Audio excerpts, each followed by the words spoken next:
and then followed by the research report and the survey method using multi-group analysis or the PLS MGI, followed by the data analysis and the findings, and then finally the discussions and the research contributions also include in my presentation. So the effective management of supply chain requires both internal and external business process collaboration. Additionally, building relationships between companies can enhance their competitiveness and gain higher performance rather than when the firms working individually.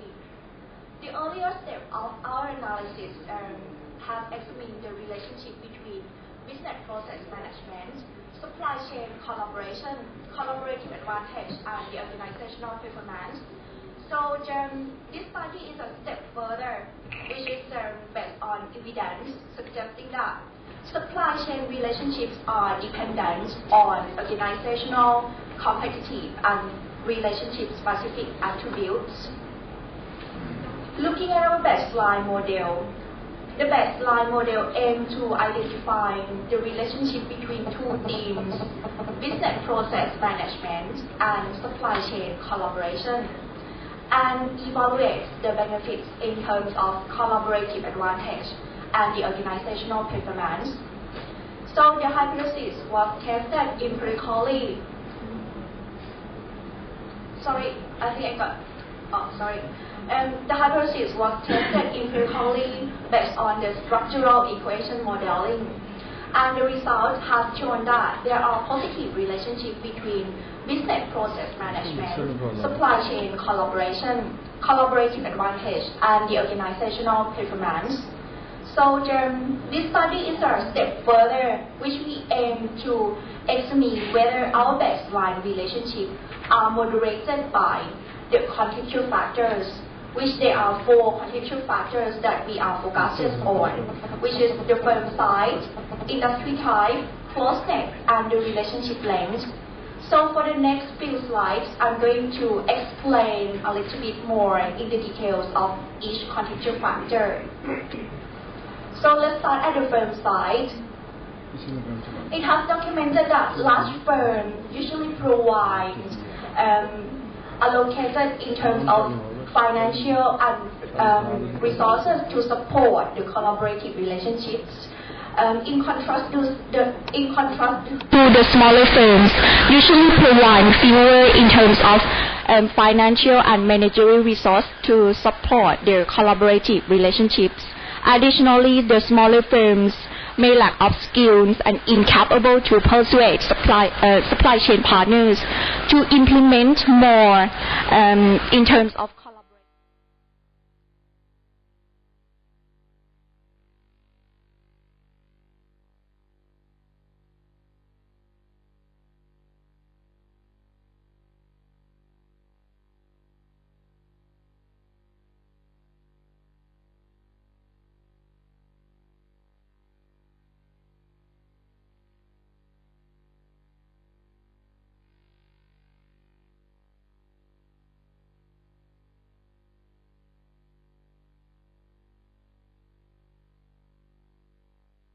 Between the management practice and the outcomes were moderated by industry types.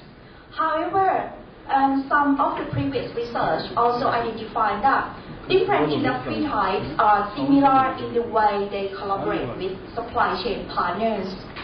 Therefore, we hypothesize that the baseline relationships are moderated by industry types. Moving on to the side of partnerships, there are also some debate whether working closely with upstream or downstream can create benefits in terms of gaining higher performance.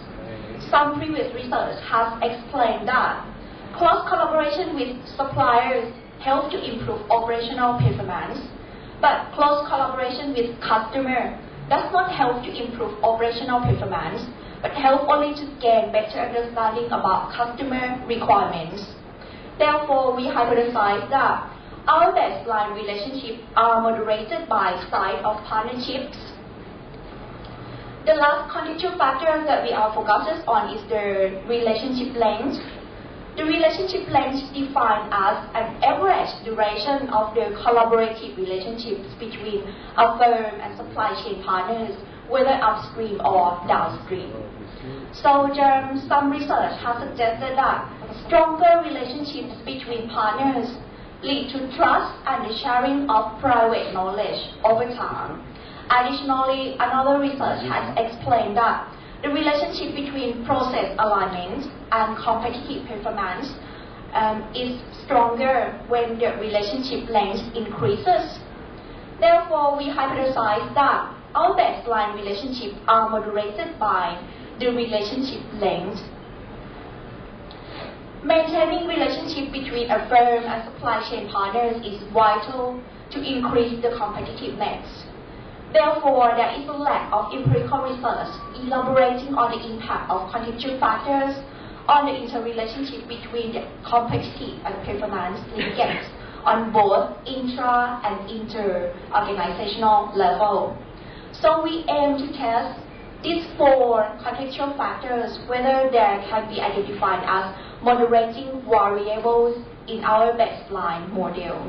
And more specifically, we focus on the developing economies, the manufacturing sectors in Thailand. So in order to test the hypothesis, a questionnaire was developed based on an extensive literature review.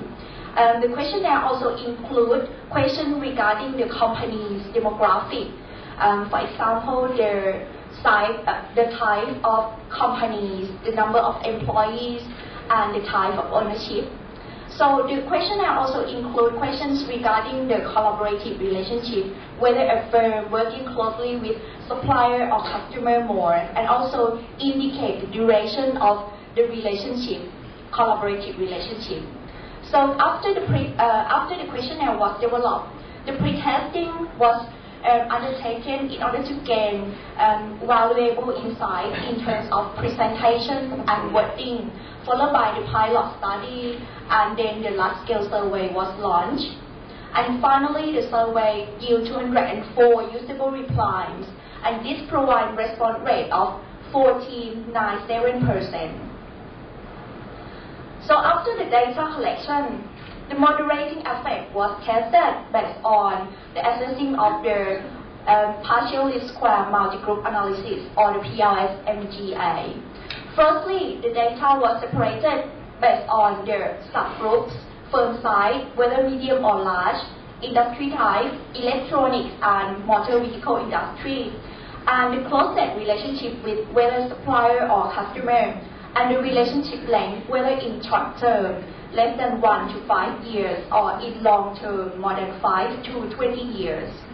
And then each subgroup of the sample size are run separately to assess the measurement model based on the criteria of indicator and construct reliability and convergent and discriminant validity, followed by the assessing structural model, and consequently the assessing of the multi-group analysis were calculated based on the formula suggested by the previous research. This table represents the multi-group analysis results in order to compare in terms of firm size, medium and large, industry type, electronic and motor vehicle industry, and the close-knit relationship with supplier or customer, and the relationship length in terms of short-term or long-term. So the results provide p-value higher than 0.1 for all of the subgroups, and this indicated that the baseline relationships are not vary across all of the subgroups. So moving on to the discussion part, we shed light on the areas of debate. For example, the area of firm size, industry type, size of partnership, and the relationship length, as well as in the area of best management practices are taken for granted based on dated research and the research conducted in Western and developed economy. So for the empirical findings of our results, firstly, the baseline relationships are not moderated by firm size. This also consistent with the minority of the previous research. So this can be explained as whether medium firm got limited in terms of financial support and the resources. However, they can apply appropriate strategies and sharing common goal between supply chain partners in order to share that limited resources in an effective way. And the second findings can be identified as the baseline relationships are not moderated by industry type. So this also consistent with the minority of the previous research. If looking at our study results, which we are focused in developing economies, so manufacturing sector in Thailand, comparing to the previous research, which they were focused in developed economy. Our results also do agree in terms of the hypothesis 1 and 2 that the firm size and industry type cannot identify as the moderator variables in their specific relationships. However, we find some interesting findings. So, in terms of their hypothesis 3 and 4, we do not agree with the previous research.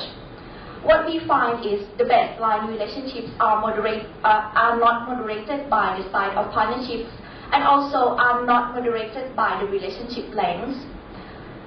This can be explained as whether firms in different characteristics can practicing in business process management practice and working collaborate with supply chain partners and gain benefits in terms of collaborative advantage and the organizational performance. And this doesn't matter whether it does not different from the firm characteristics. So moving on to the research contributions. Regarding the theoretical contributions, our findings, our test further step based on the empirically testing the effect of the 4 contextual factors on the baseline model. And also we shed light on the impact of these contextual factors in the context of manufacturing firms in Thailand. The overall results suggested that business process management practices play a role in collaboration with supply chain partners with similar benefits across the subgroups of the contextual factors. Regarding the practical implication, our research was evaluated based on the impact of the business process management practice and supply chain collaboration.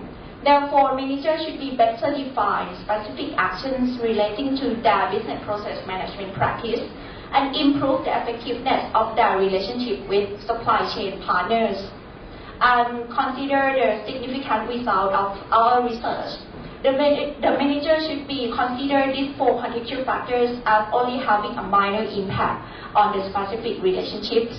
However, our result cannot specify whether all of the subgroups can be gaining the higher level of performance. So the manager should allocate sufficient efforts in terms of resources and employee skill to convince supply chain partners to implement more collaborative activities to accomplish the desired benefit. So thank you very much for your attention, and if you have any questions, please feel free to ask. Before you ask any question, can I ask Assis to comment for some 30 seconds on I thought that was a very good presentation, very thorough in terms of statistical analysis, and possibly the kind of research that one should be doing. Examining contextual factors by examining moderation. I think it has a lot of potential for going in a good 3-star journal. But if you want to aim higher, my only point would be that you need to think a little bit about why was it moderation, why not mediation, and then maybe discuss theoretically in your paper, that the reasons for not doing moderated mediation. So there is mediation and there is moderated mediation. So you need to make a little theoretical case, maybe a couple of paragraphs in your paper, because this can really make a lot of difference from straight away, converting it into one of the top journals of the world. The other point such as jobs, so think about it, you and Christoph, jobs can go into jobs if you do that. The other point that was just there in my mind, when I was looking at your presentation, was you had a very nice slide in which you summed up your hypothesis that you said they were not supported, 1, 2, 3, 4, and then you compared and contrasted with developing and developed countries.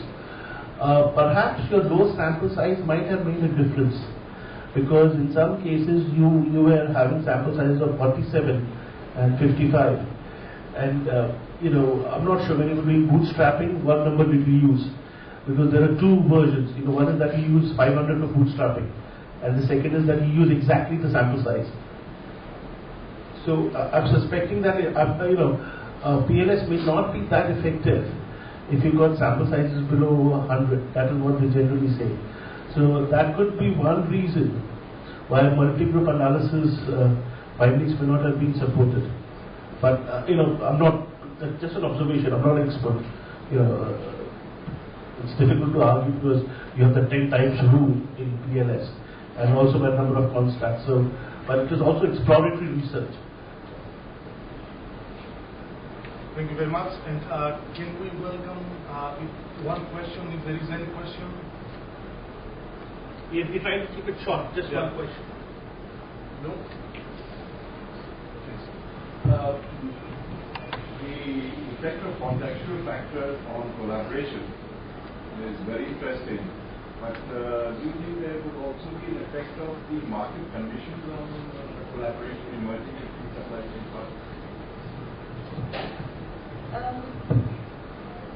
Market conditions like the volume of demand, the uncertainty of demand, variability in demand, and the uncertainty of supply, and things like that. Well, it would be more interesting for the research if we can identify in terms of their market demand and what you said. But right now, I still didn't focus on that factor. Thank you very much. We have to proceed to the next one.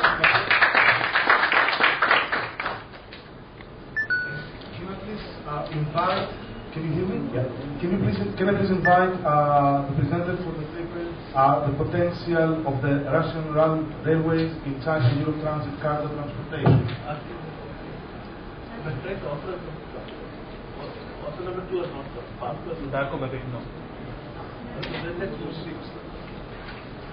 let's move on. Can I invite then the presenter for the paper titled Supply Chain Risk and Security for Emerging Economies?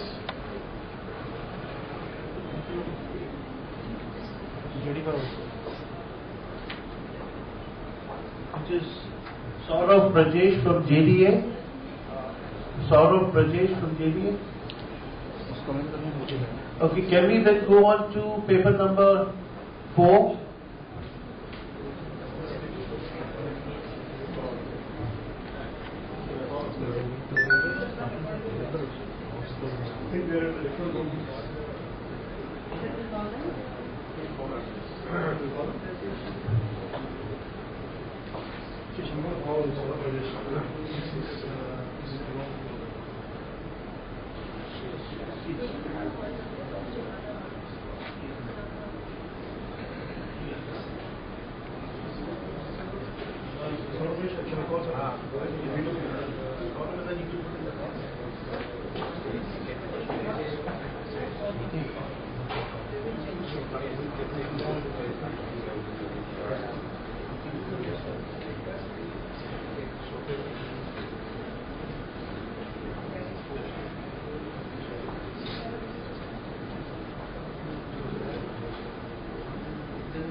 So,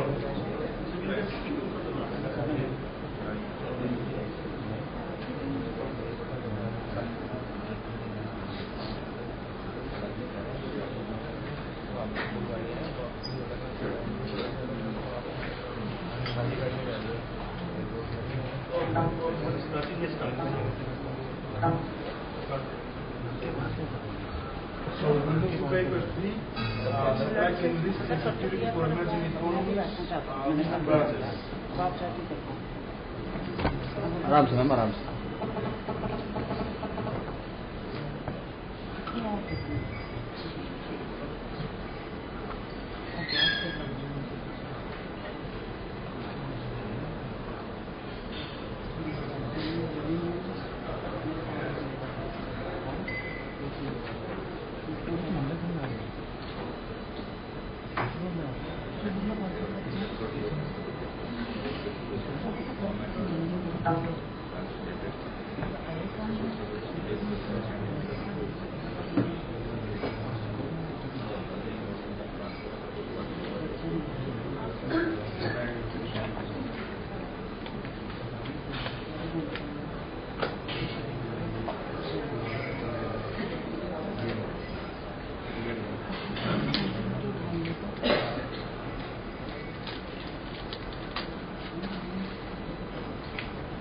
Apologies for missing that.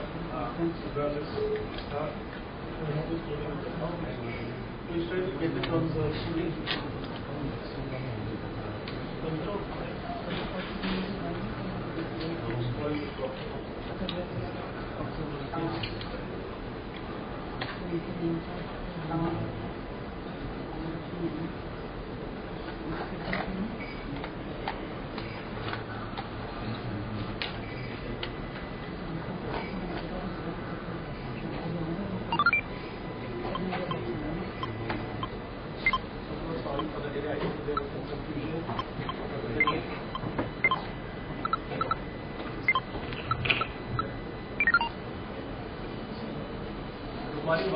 First of all, I would like to thank the organizing committee for providing me the opportunity for giving my presentation to such a distinguished crowd. The topic of my presentation is supply chain risk and security measures for emerging economies. These are the agenda for my presentation: purpose, key objectives, risks we have identified, and finally the conclusion. The primary purpose of this paper has been to identify what are the key risks associated with the supply chain of emerging economies and what sort of checks and balances we should be incorporating in our supply chain so that our supply chain is resilient and can absorb the internal and external shock in a better way. Now, the key objectives which we try to address through this paper has been first to identify the risks. Now, these risks can be associated at different levels of the supply chain. It might be at the, say, macro level, or it might be affecting your operation and functional part of supply chain. Again, the second objective was to have the mitigation framework which helps you to control these effects, and finally the success factors. Success factors, what I mean is that these are indicators. Having them in supply chain will provide you information whether you are well prepared for handling these kind of risks or not, and what kind of preparation you should be looking for in future. The key risks which I identified, these are the 5 key risks which I have identified, and I will be taking them one by one. First, supply chain complexity. This is a risk which is operating more at the macro level of the supply chain, and when we look at today's supply chain, now it's very complex because we get things source things from different places, get them manufactured in different places, and again use different transportation modes to bring them to the consumer. Because of this complex nature and the extended supply chain, there are many hurdles which are built into the supply chain. Because of this, entities in emerging economies don't have the visibility across the supply chain, and also they are not able to leverage the information which has been generated as a part of the supply chain. The mitigation framework. What we are telling that first we should be having a robust process, like procedures should be well laid, like how the information flow should be happening, how the product should be flowing from the supply to the end consumer, what kind of reverse logistics you should be having. And second is that well-defined roles and responsibility. Every entity in the supply chain should be aware of what function it has to perform in the whole supply chain and what its responsibility is. And finally, together they will provide you a collaborative ecosystem, and where you can leverage the data and also have a better decision making and planning processes. So you're not working as silos, but you have the visibility across the supply chain. Now the model which we can go for is like CPFR model, which we have discussed yesterday also, and these are the kind of collaborative activities, and again the collaborative tasks for each set of activities which we can have when it comes to having a mitigation framework for supply chain complexity. Now these are the success factors which we are looking for. First things, like entities in the supply chain are sharing their data or not, whether you are sharing your data with your supplier or not. Second is cross-functional team. Again, that cross-functional team should be there within your organization so that the different departments don't work as silos, and also there is a seamless flow of information within the organization, and also for interaction with your outside suppliers also and consumers. Finally, the degree of involvement the entities are having when creating a business plan. So, as a producer, are you taking in consideration what are the views of your supplier when creating a new product? So, these things should also provide you information about where you are standing vis-a-vis this risk. Technology and data. Now, this is a risk again which is associated with more from operational and functional perspective of the supply chain. We all know what kind of value data has in supply chain. You use data for decision making and planning purposes. And so, for example, a POS data can be used by retailer to understand what kind of consumer buying behavior has. But the issue with data is that once you have data, you need to secure it also. And this is where I think the emerging economies are at a greater risk. Now, issues are, first, the laws in emerging economies, cyber laws are not as stringent as in developed economies. And even if they are present, they are not implemented as vigorously as in the developed economies. Apart from that, IPR laws are also on a laxer side when we compare to the developed economy. Because of that, any patented product can be easily copied and sold at a cheaper price, which can cause you a financial loss to an organization. Thus, we look at the kind of industry which has been targeted. Retail is the #1 target with 45%. And if we are looking for the kind of data they are being targeted, 96% of the data are your personal information, consumer, credit card information, email address. So it provides you information like what kind of information they are looking for. So once a consumer knows that your data has been compromised, they will be less willing to share the information with your organizations, and which again will have an impact on your decision making and planning processes. And also what we are seeing is that the cyber criminals are not going to attack the primary organization. They can go and attack your suppliers also. So if we take example of Apple iPhone, now before the actual iPhone has been launched, you can get information like what kind of lens Apple iPhone will be, what kind of screen it will be. So these kind of information they can get by attacking your supplier also. So this is again a risk. Now technology. One of the issues with emerging economies is that they can't match the spending on technology when we compare to the spending of, say, any entity in the developed economies. And the second risk is that they sometimes don't have the required skill set in-house to manage the technology they have adopted. The mitigation framework for data is that we should be having a three-pronged approach. First is we should be creating a proper framework where procedures are placed into like kind of data encryption you should be having, the multi-layer access to data should be provided. Second is that once the framework is there, you should make sure that every entity, even your suppliers, are adhering to the framework you have this one, and you can have audits, regular audits, both internal and external for it. And finally, you should be willing to work with the government so that right policies are in place. And this will provide you the data security. Finally, this for the mitigation framework for technology. For this, we tell that you can look at cloud computing as an option because it will first allow you reduce capital outflow. This is scalable.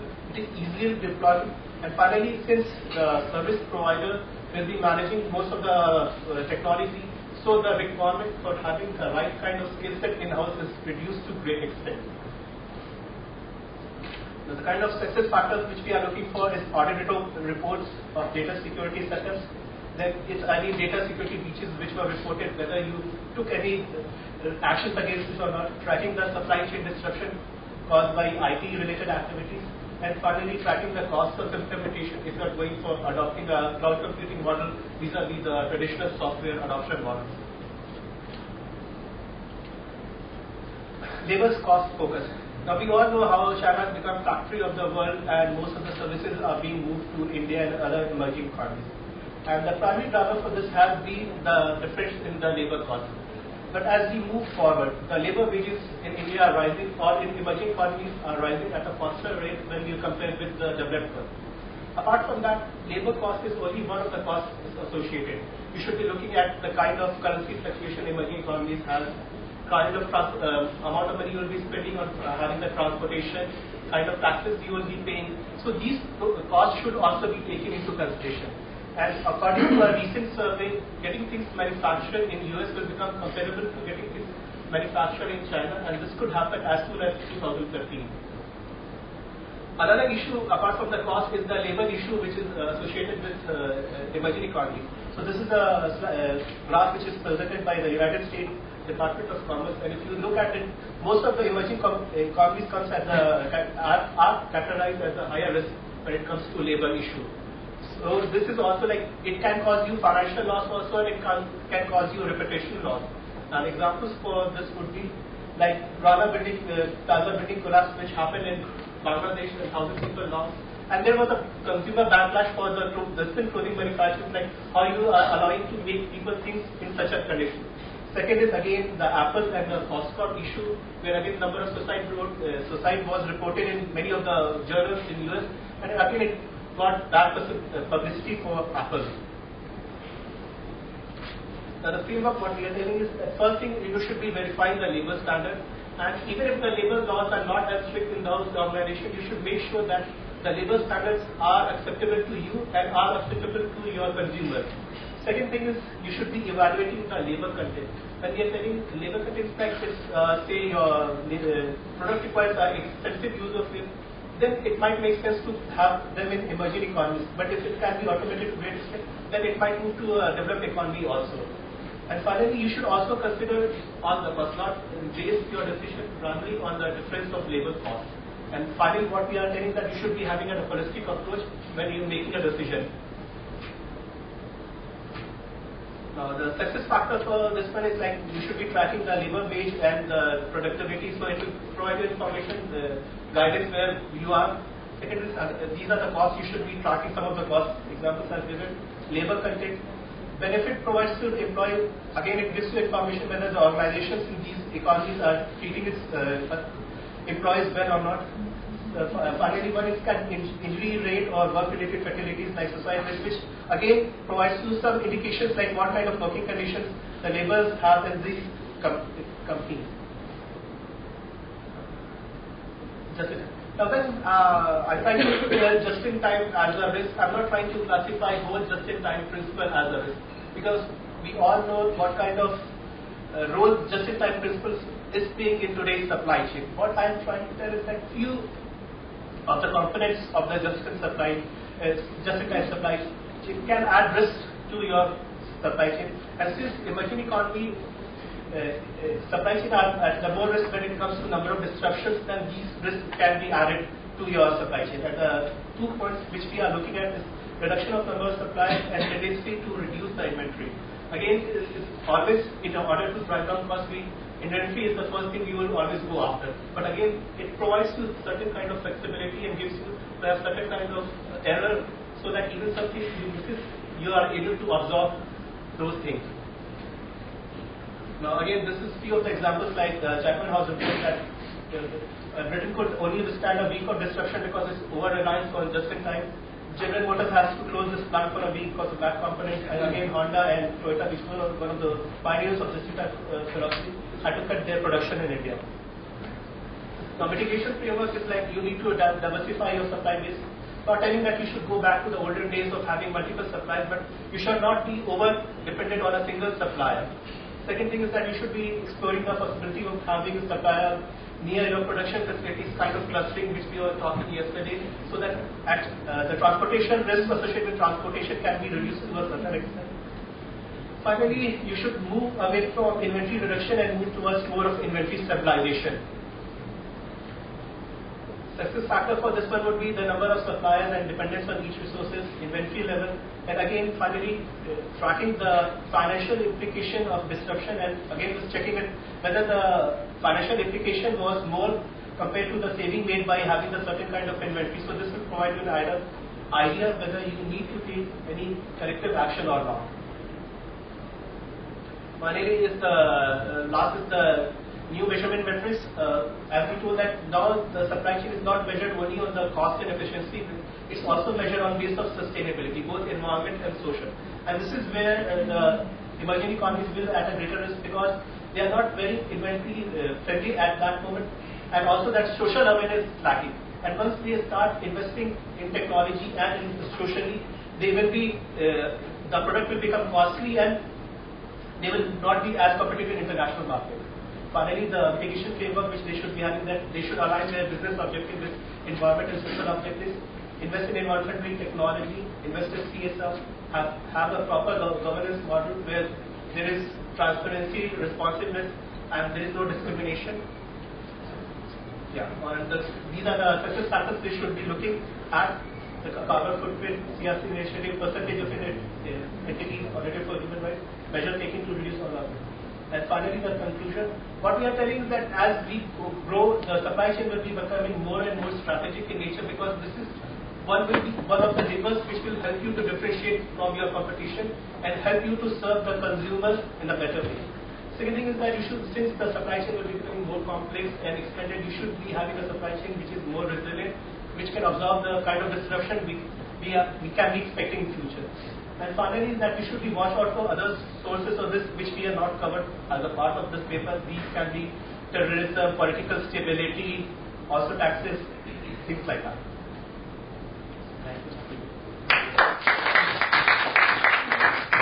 Some brief comments by Icsclm. Thank you very much. I'm very grateful to colleagues from JDA, who have come.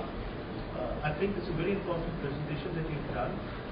The challenge that industry is working with academia and vice versa is that how can we take the message that you are trying to communicate to a wider audience so that it is accepted both by policymakers at the highest level, also by and academicians can play a big role in that, and also by the industry. And perhaps one of the ways that one could do is extend the work that you're doing, do it in a more focused way. So right now, challenges will be how do you collect your data, how have you analyzed this, where are you collating data from different sources is good. It's a very good starting point. But then you need to do maybe one or two structured focus groups, and then take out your own report. So that would become a JDA report and supported and validated maybe by university or something. This is what a lot of time, a lot of market research groups and top management consulting firms do. So they carry out, they do something like this, which is a starting point. Then they go to a focus group, or they do a systems modeling exercise or a Delphi study, something like on these terms. And then it becomes a thought paper, it becomes a white paper. And that white paper then gets circulated to a number of clients. And perhaps you need to also think about at what is the segment that one is targeting. There are a number of silos. Supply chain risk is important, but there is also trade-off in developing countries. And maybe include the viewpoint of the CEOs who say we're willing to take a pay cut because we think it's a manageable risk. If production goes down, that's fine. I want to work in the lowest cost basis. So you might have something very unethical. You have corporate social responsibility coming at the top, but you might have CEOs saying that it's perfectly acceptable to be unethical as long as I have low operating costs overall. So I will pay, the building is crashed in Bangladesh, it's 50 million. It's a manageable cost. And when you have that kind of contrasting positions supported, they're saying this is what is happening, they're not making those changes in within the source, the reputation of JDA shoots even more. And then you're able to say that when we have got an IT solution, we can track throughout the source. So your own marketability also increases. Thank you very much for the comments. Can we please welcome questions? One question, if possible. Have you got a mic?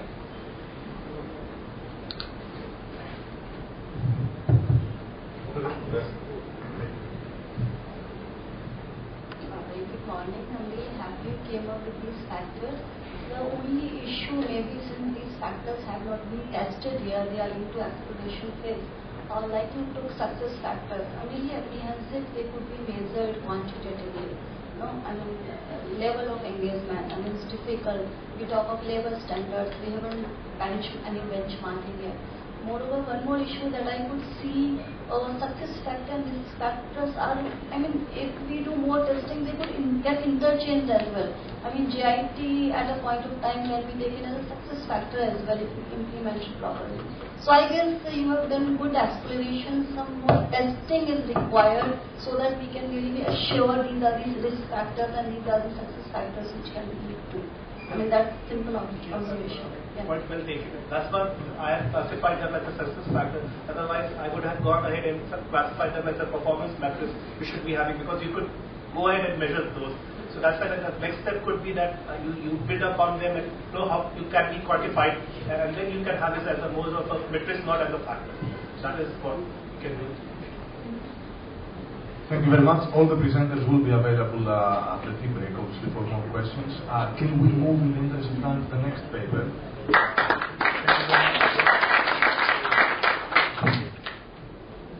The next paper is titled "The Catalyst for Growth in Emerging Markets." Can I please can we welcome the presenters, please?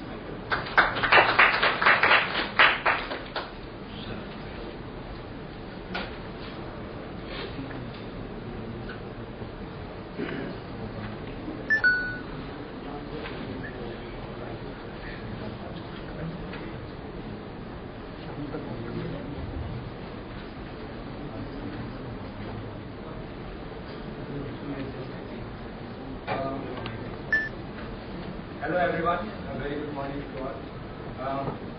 We are from the company JD Software Group, and the company is in supply chain sector, and it provides end-to-end solutions in supply chain from planning to execution and warehouse management. And so our white paper is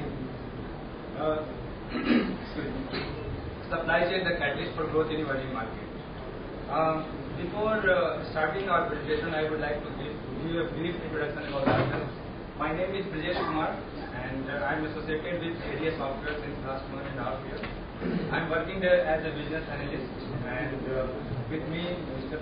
Panchal is there. He is also the author of the paper, and he is solution architect in JD Software. So the agenda for our presentation is that we will discuss about why emerging markets, study rationale behind our study, research framework, findings, conclusion, and we will end our presentation with Q&A. So, as you know that last day also we discussed a lot about emerging markets.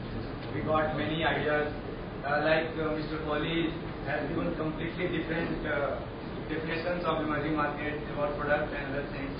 So, continue with that, we want to point out some factors that why emerging market is to be located. The first is sits in economic center of gravity.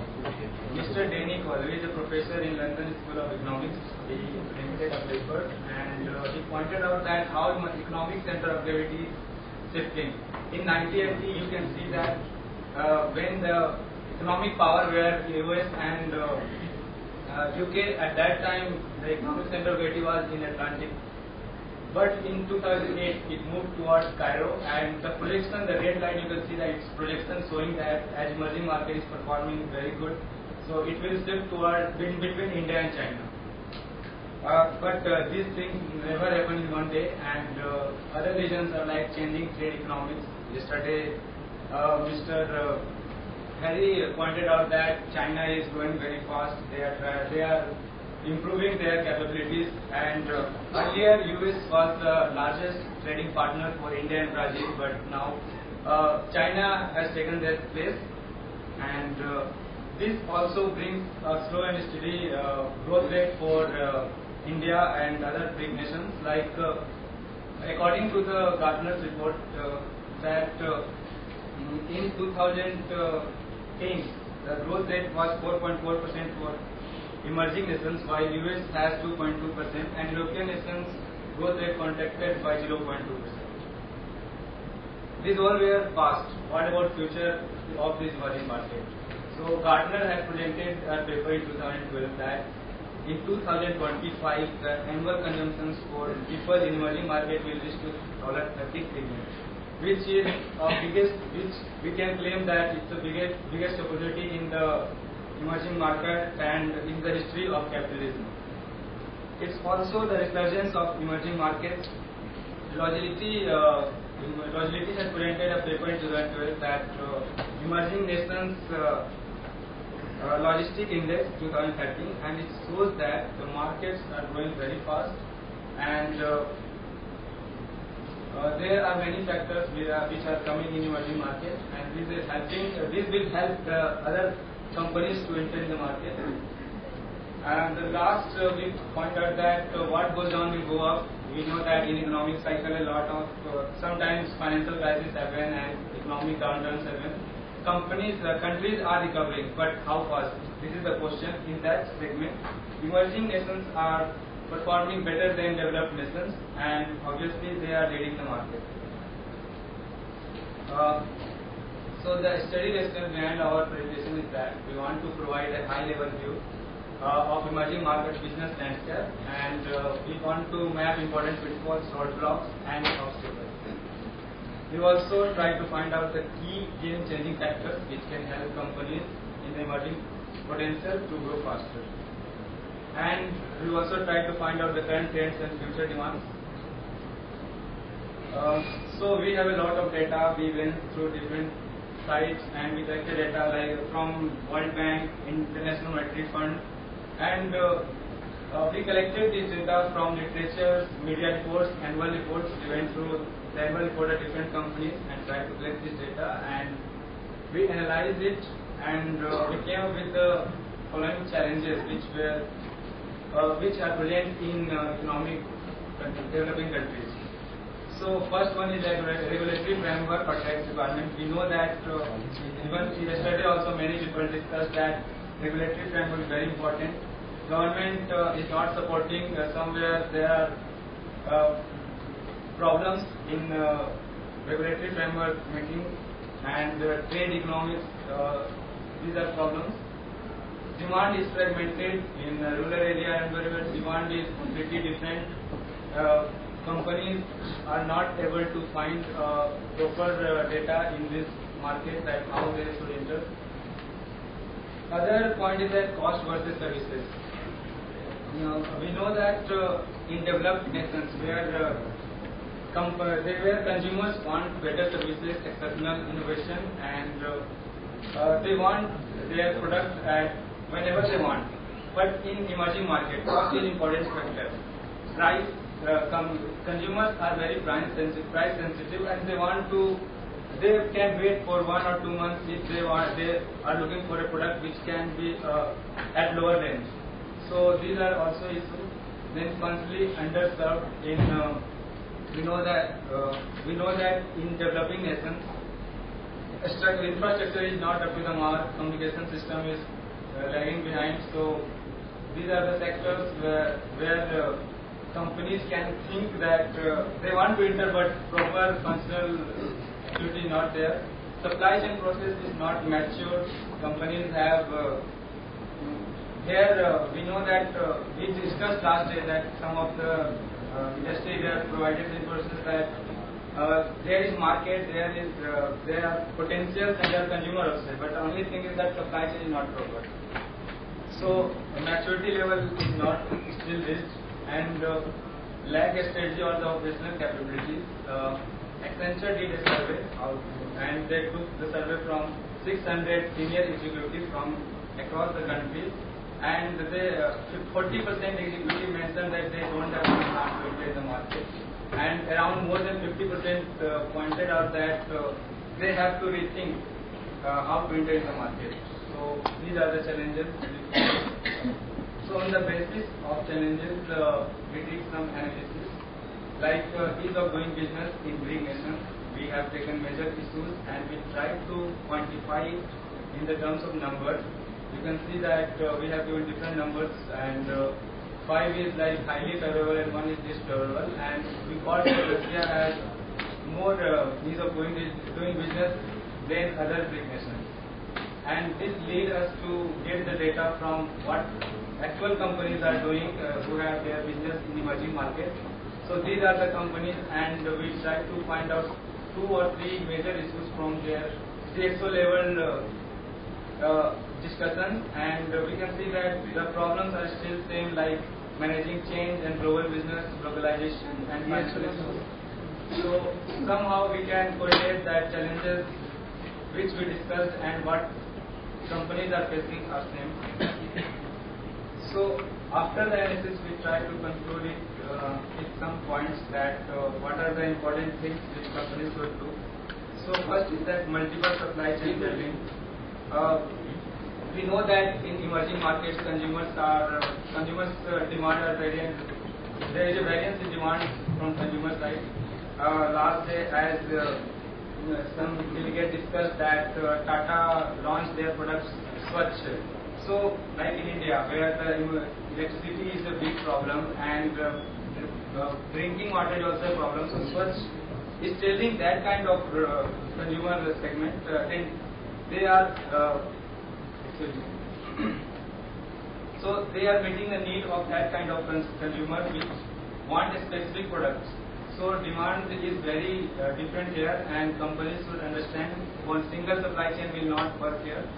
So companies should enter with multiple supply chain with the demand.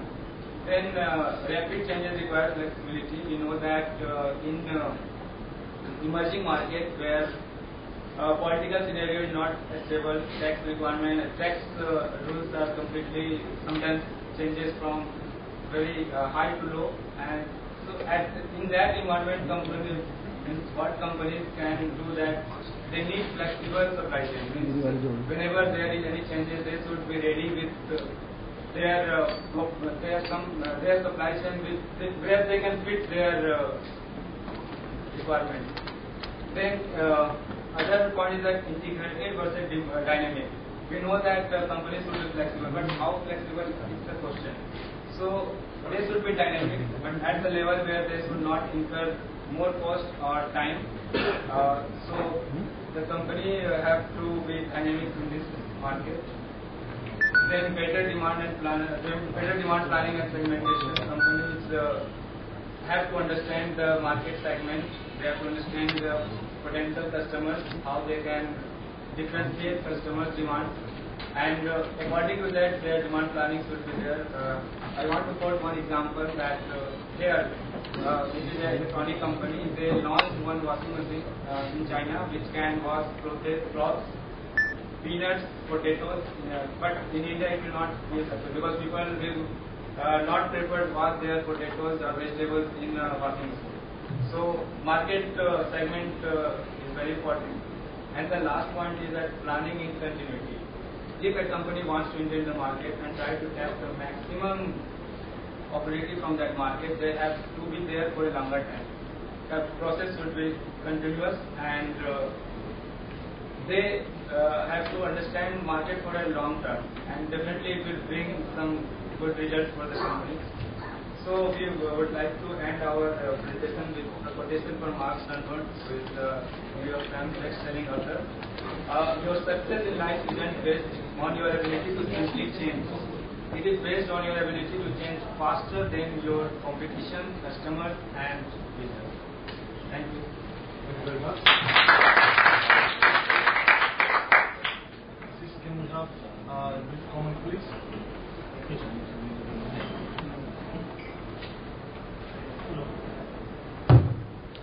I think that was a very interesting presentation. I was making notes throughout. When most people are speaking, I once scribbled notes so that I can structure my thoughts. There were a couple of points which actually struck me. I thought you structured, when you had the nice diagram in which you took from a professor of London School of Economics, and how the focus is shifting from Europe to Africa in the future, going by India. I think when you're doing a white paper, you perhaps need to talk a little bit about the factors that all of us know about: the changing population demographics, the changing economic demographics. But I think what you can do differently is also talk of the risk factors. So, for example, one of the risk factors that you're talking about China is China imploding from inside. There is a tremendous urban-rural divide in China which is happening, which has the potential to almost cause the economy to stop. And that is why they moved down from double digit to single digit. And there are still a small group of people who are saying when the implosion happens, in China moving goods is a big difficulty. There are big language barriers, there are huge entry barriers. They're saying all those barriers will just cause firms to have massive losses. So people are, but the size of investment is, the fixed costs are so high that people are stuck. So you need to talk about, you need to correlate with the earlier paper when you talk of risks in emerging economies. Because that is a way of making it more distinctive. And that is also a way of adding more, even more depth to it. The other points that you talked about very nicely was cost versus service. To what extent should you be flexible? I keep hearing flexibility, I keep hearing agility. I know Martin Christopher is often says that it is not firms who are competing, it is supply chains which are competing. And you have to be agile. But to what extent do you have to be agile? To what extent do you have to be lean? And when you do that trade-off, I think that was a very interesting observation that you came up with towards the end. I would possibly say pick that up, focus on that, and make a controversial stand. Because most academics go on parroting, and I'm saying I'm an academic, we go on parroting Martin Christopher, flexibility, lean, agile. But there are drawbacks to them. You cannot be flexible, lean, and agile. There is no firm which can do all of that. They have to make those trade-offs. And when you talk about that in an explicit manner, and you talk about how your IT solution can make that, do one or the other, it really sells. And there's a very famous example I can give anecdotal of, I think it was Nitin Nuria, who is now the dean of our business school. And about 10 years ago, he did a big knowledge management paper, which is highly cited. And they said there are only two knowledge management strategies. Firms can only follow one or the other. They have the depth and the resources to do only one. You cannot be a jack of all trades and master of none. But unfortunately, in the supply chain, we expect people to be lean, we expect people to be agile, we expect people to respond to market forces. You cannot do all of this without incurring huge costs. At the same time, you have the cost versus service debate. So you need to talk, is it possible to be lean, agile, and responsive? Or you have to do one or the other depending upon your particular contextual factors such as the economy. So your first comment about market conditions, that will hold true. Perhaps, this is just where, you have to do your own positioning, but that is how some of the white papers of McKinsey, etc., they have actually transformed the reputation and they've got clients to come back. Because CEOs know that. CEO knows that you can't be lean, agile, etc., and you're picking up on all the right points. So I'm very happy to see that. If you just expand on that, maybe further collaborate, I think it has the potential to really make JDA stand out in India. And JDA is one of the biggest players. It can really make it stand out and lead the forefront. Thank you. Can we have a question, please, from the audience?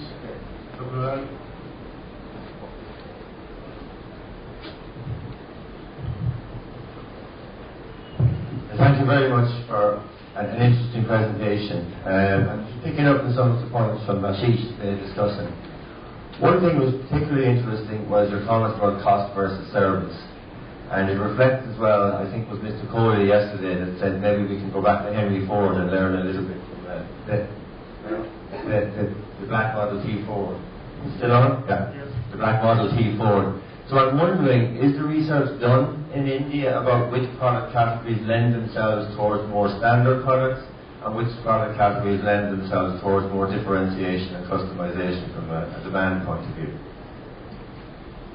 If you know what I mean. To really go to Icsclm on that one. So.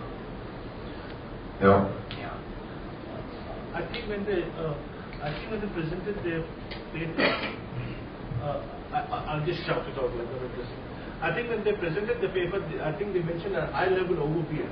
But what the point that Dr. O'Reilly is making is very valid. It's nice to have an overview, a big strategic overview, but when you want to have small in-depth modules, maybe you could explore take one industry and say, this is how it applies in this context. And we would be happy to work with that if you've got any more customers. Yeah. We'd be happy to work with you, but this is what it would look like. So this is a kind of an exemplar of labour. Yeah, it just strikes me that, well, you're doing a good review of published data, particularly other white papers, etc. And I'm wondering, has anything been done in this area, or is there a sense of which product categories lend themselves towards more standardisation from the point of view of customer demand, and which product categories is the winner really differentiation? Because you said, and I think quite rightly so, price, cost is the winner, and there are other qualifiers. I'll give you one very, very brief example. In Ireland, a major retailer reduced the number of ketchup products from 12 to 4, and they increased their sales. So there's some product categories don't lend themselves towards increasing product variety and our notions of customization, and others do. And it goes to your point, Ashish, about which is the right supply chain for your product. So it's just really commenting and building on one of the interesting points that you raised there. I can take this on board. Thank you very much. And now we move to the final paper for this session, Factors Influencing Implementation of Reverse Logistics, a survey among Indian firms. And can I please ask presenters Anissa Sharma?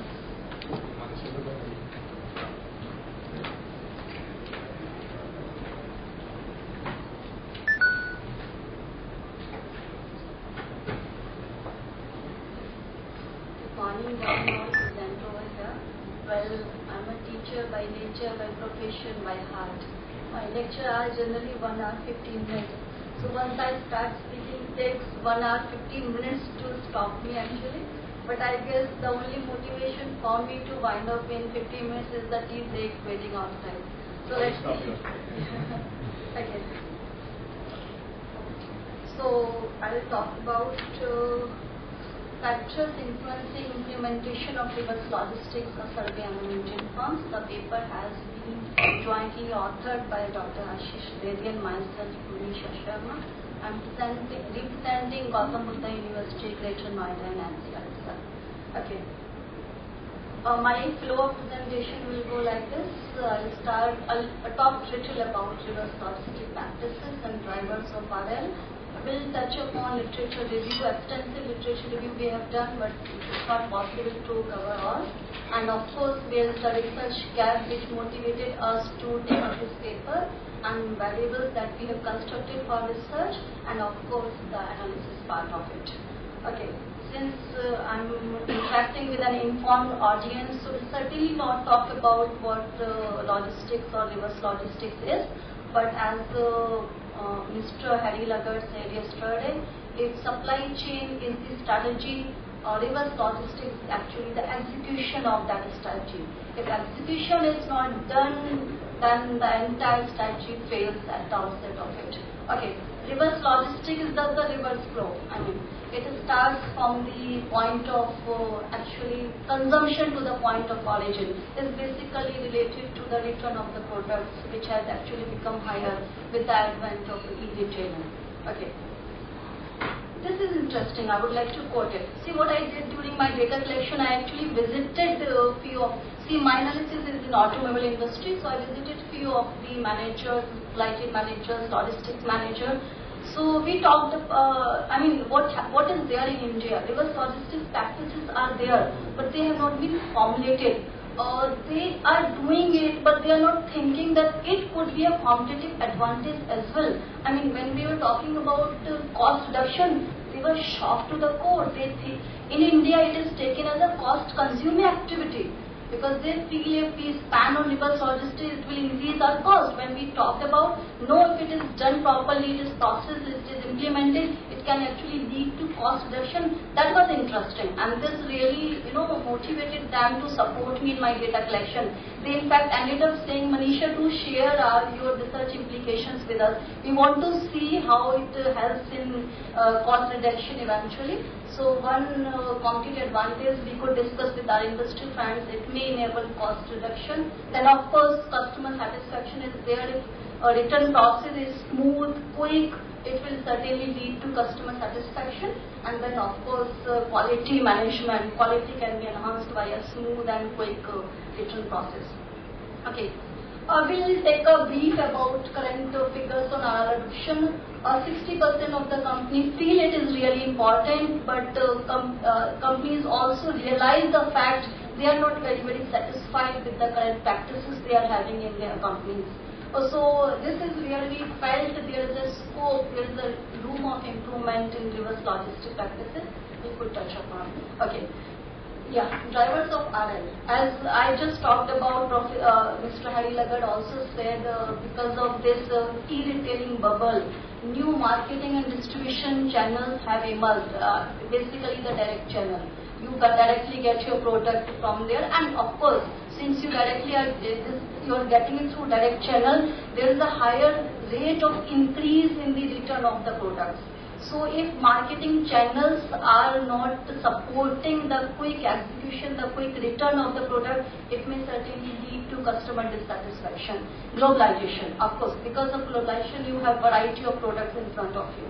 And this is a really challenge for companies. When you have such a huge variety, your product is there in the market for a very less time. And the idea is, the challenge is how to recall that older products and replace it with the newer product. That is the challenge. Product life cycle, of course, product life cycle has diminished, has shortened invariably, and what happens eventually, the unsold products, there's a huge stock of unsold products with vendors and suppliers, and they don't know what to do with it. They certainly have to return, recycle. Until unless this process is efficient, it will end up in increasing the cost for the company. Enhanced government regulations. Government is taking up the initiative to motivate the customers as well as the company for the recycling process so that it is done efficiently and cost may be reduced. Liberal return policies. Yes, companies is e-retailing is there. Customers buy directly. I'll take up the case of Dell. 15-16% of the product is returned back. So they have, until unless they have liberal return policies, customers want it in 3-4 days. When they return it, they want it back in 2 days itself. I mean, we take our case as well. So until unless liberal return policies are not there, it will certainly lead to customer dissatisfaction. Okay. Now we went on doing our literature review. We realized there is certainly lack of studies on reverse. People have been talking about supply chain. They've been talking about logistics.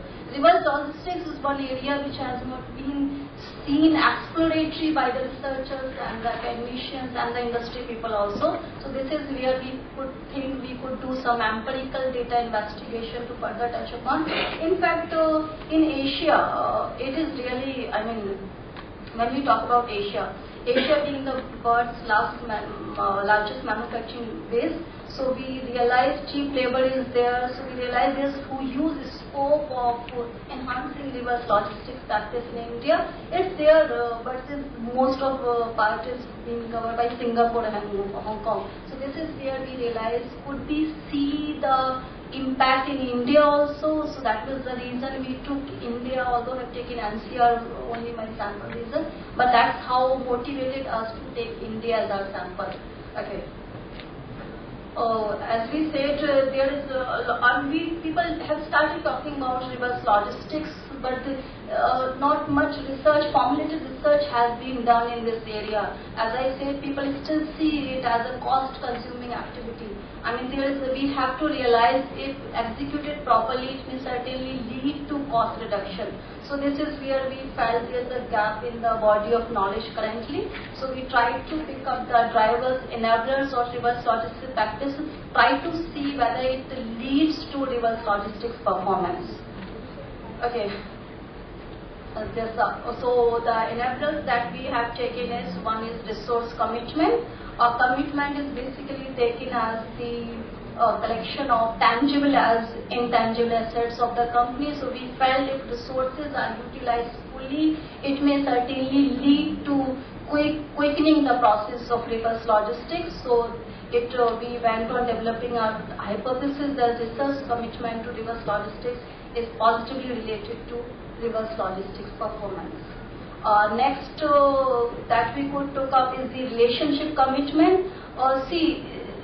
because reverse logistics has a reverse flow. I mean, it is a non-routine activity. So until unless suppliers and traders work together to achieve it, to quicken the process, it will be really difficult to improve the performance of the supply chain. So we really felt this is an important enabler to increase the performance and led up to this hypothesis.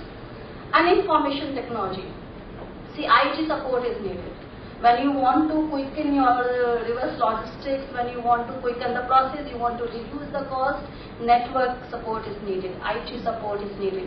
So we try to see if relationship commitment is there, resource commitment is there, and if we mediate it with the good information technological support, does it really lead to reverse logistics performance? So that was the whole idea behind doing this research, and the model we are talking about.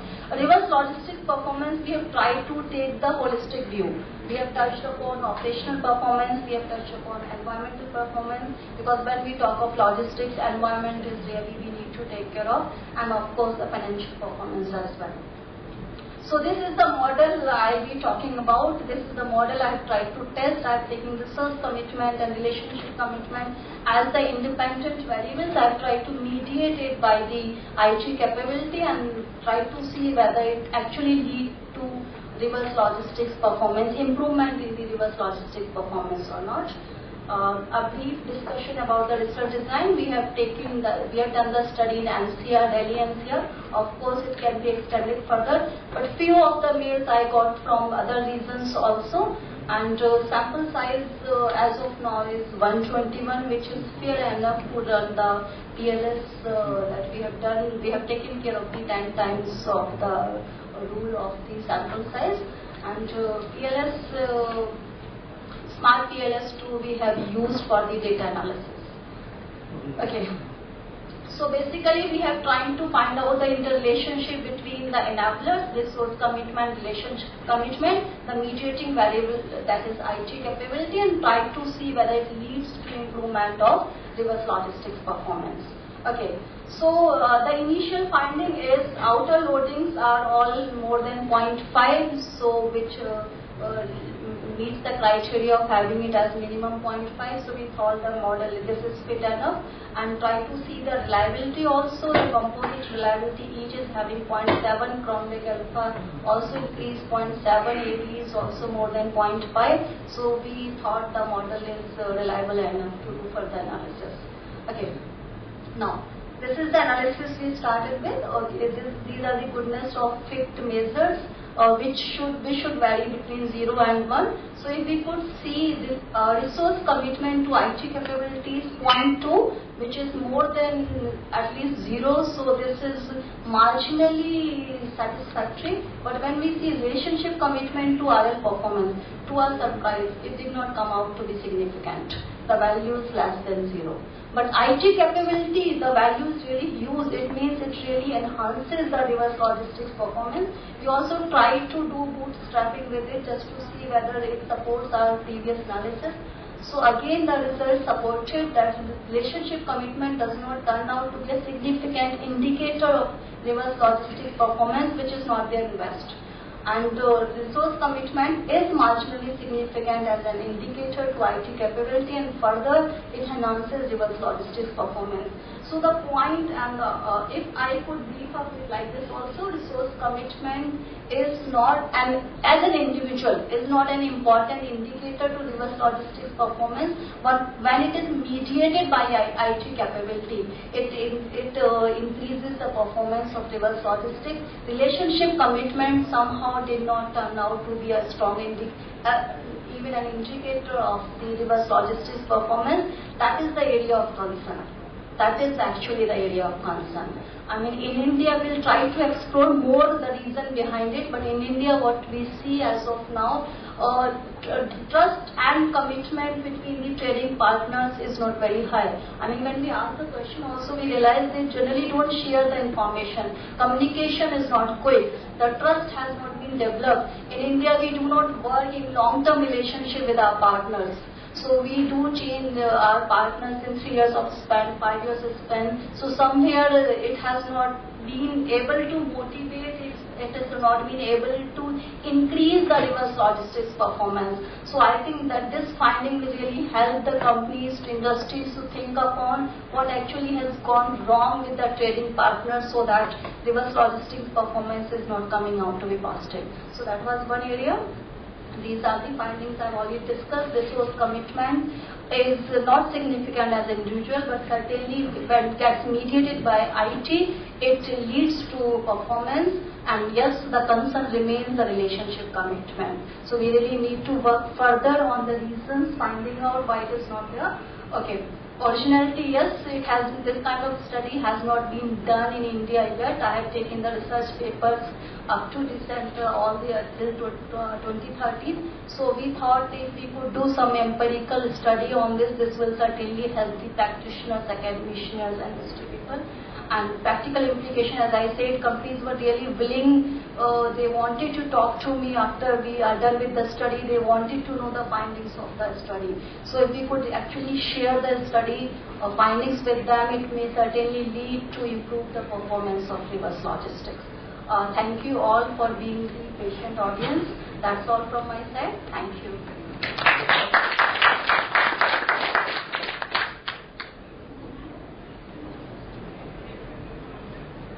Well,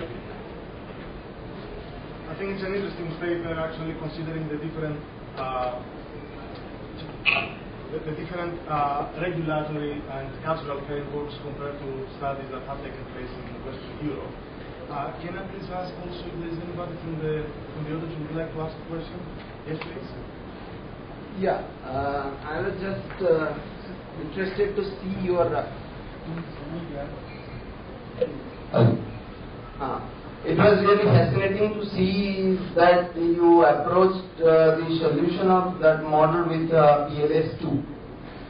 While it appears from literature that typical structural equation model is a more popular approach, but instead you adopted PLS2. Any specific reason for that? PLS is actually more of a SCM approach only. The idea that what motivated me to do is the bootstrapping method, where they give more importance to higher significant latent variable. So I was realizing if I could do bootstrapping with my latent variables, I could come up with the significant indicators. That was one motivation, and of course it does not need the normality concept, so even it is not normally distributed, it was convenient. What was your sample size? 1 to 1. It was 1 to 1. And the number of indicators? Independent variables are 2, each is having 5 indicators, so it... May I ask that question? Yeah. Sure. I was the co-author and I did the methods part of it. The reason that we have got the smart PLS, this is an exploratory piece of research. So the work by Ringel, etc., when they're comparing covariance-based approaches with PLS approach, the covariance-based approaches such as standard structural equation modeling, this is what SCM is, using maximum likelihood estimation, they are not entirely appropriate for exploratory research. There's been a big stream of literature published that if you're looking at exploratory research, and that is your objective, so you're trying to explore to what extent can resource commitment, relationship commitment, and information technology have an impact on reverse logistics performance in an exploratory fashion.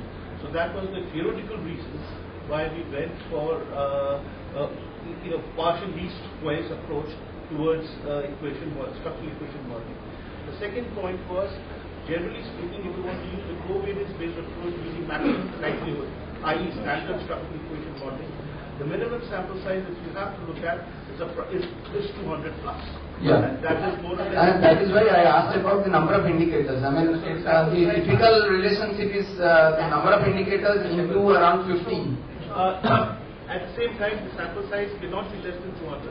So if a sample size, even if you've got a smaller number of indicators and you're using a covariance-based approach, the minimum sample size that you require for using maximum likelihood estimation is 200. So even if you've got a very small, even if you've got 4 indicators and 3 constructs, then also you would require. Yeah, that might have been the main reason. reason. This is still a working paper. We are trying to increase the sample size, trying to include other industries also. No, you are not. That's the idea. you are not always required to adopt Icsclm in every year. Of course. PLS is a good approach, no bones about that. Only thing is you need to just take Justify the. Another question which I was interested to note, I just wanted to see that model once again. Sure.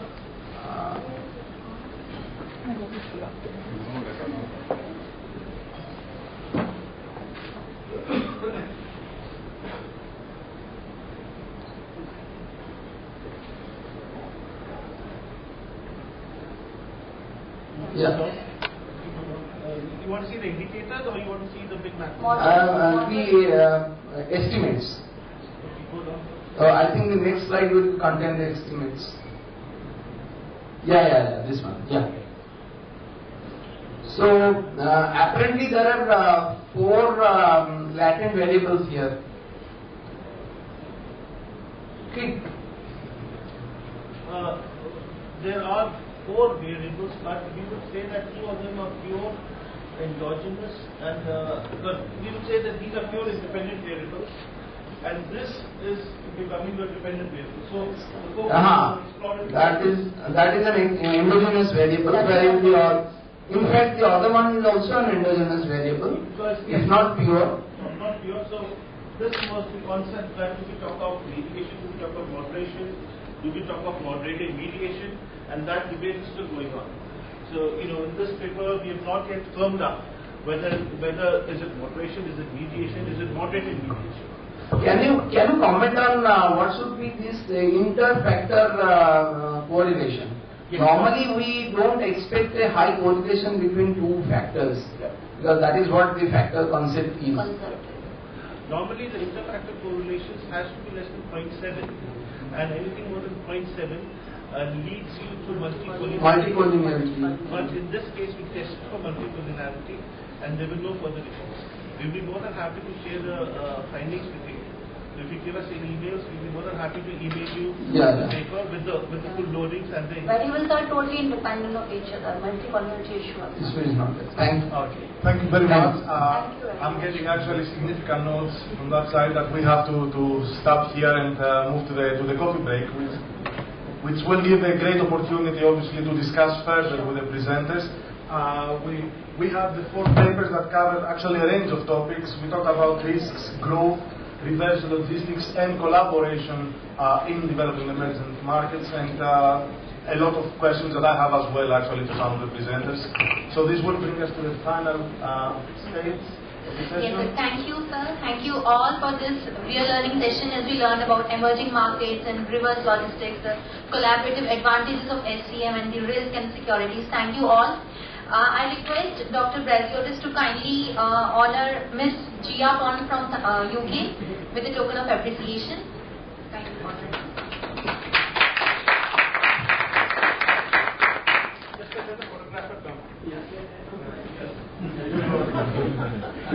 Sorry. Sir.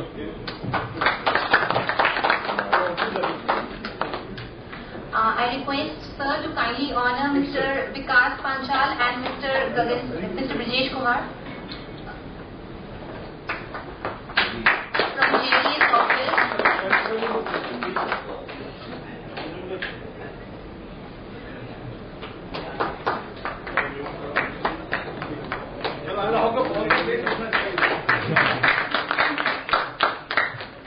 I request Mr. Ashish Twitty as well to kindly honor Mr. Saurabh Brijesh. Could you come in the middle? I think the photographers are insisting. One photograph in the middle. I think they want to see this look at the man. Christos, one more photograph. It appears that we are standing in the wrong place. Okay. We are getting ticked off. Is that good enough? Yeah, that's okay. Sir. Thank you, sir. Thank you very much. And I request them to kindly honor Dr. Manisha Sharma as well. Dr. Manisha Sharma. Oh,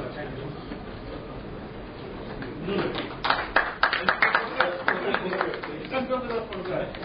Now that you know all the hard work, you will make it present. Thank you, sir. Thank you, sir. Dr. Manisha Sharma, please.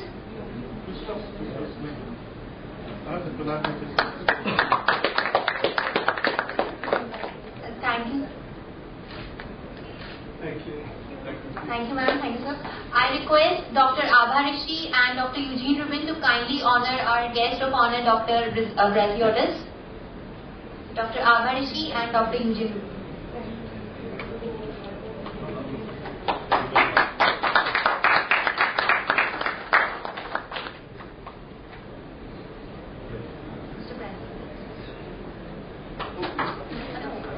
I request them to kindly honor Dr. Ashish with the Icsclm.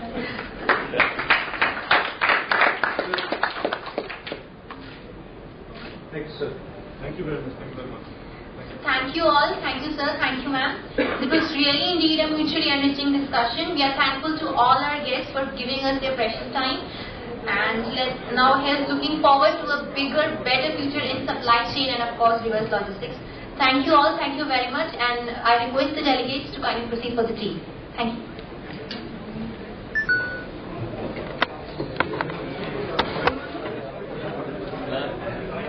Are you not taking tea? पूरा knowledge gain कर रहे हैं।